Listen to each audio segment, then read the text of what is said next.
This attack took place during the 7th month of Rajjab, all right?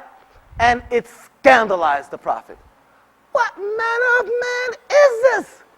Attacks caravans in the forbidden months, and he calls himself a religious man? What is this? All right?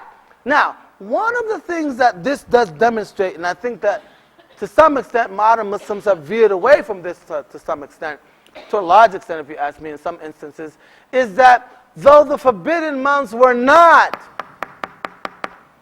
an institution that was established by the Quran, that was established by God, all right? It was an institution that came out of the sort of common law tradition of Arabia, all right?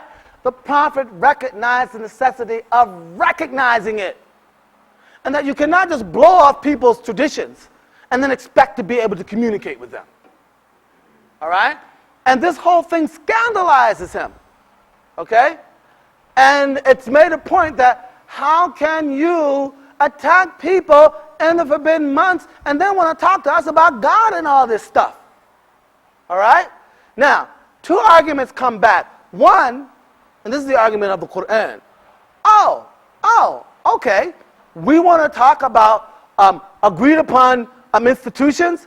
Well, what about your driving people out of the sacred mosque? And what about your preventing people from believing in God? Aren't these sacred Arabian institutions? All right? And if you're going to attack him on that, well, what about what you're doing in that regard? That's one, which is greater. Okay? All right? Because you're talking about an institution that's designed to get people to Mecca. We're talking about people already in Mecca and you're driving them out. Okay? That's one.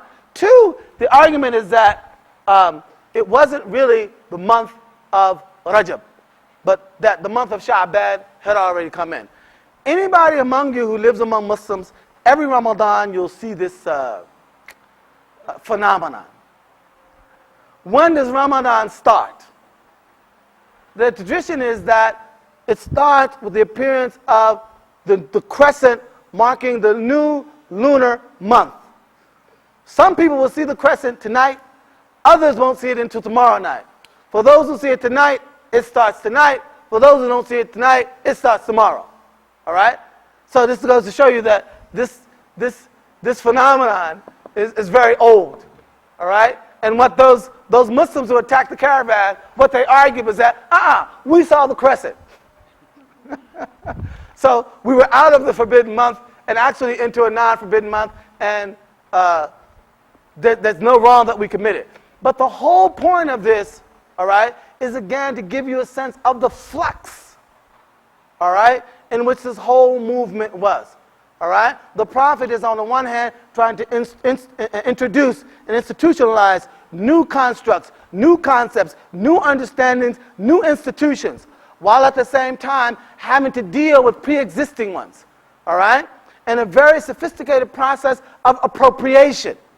All right? And by the way, the forbidden months by the Quran get appropriated into Islam. All right? And the forbidden months are now a part of Islamic law. Right? You cannot initiate, you can fight, but you cannot initiate an act of aggression during the forbidden months. Yes?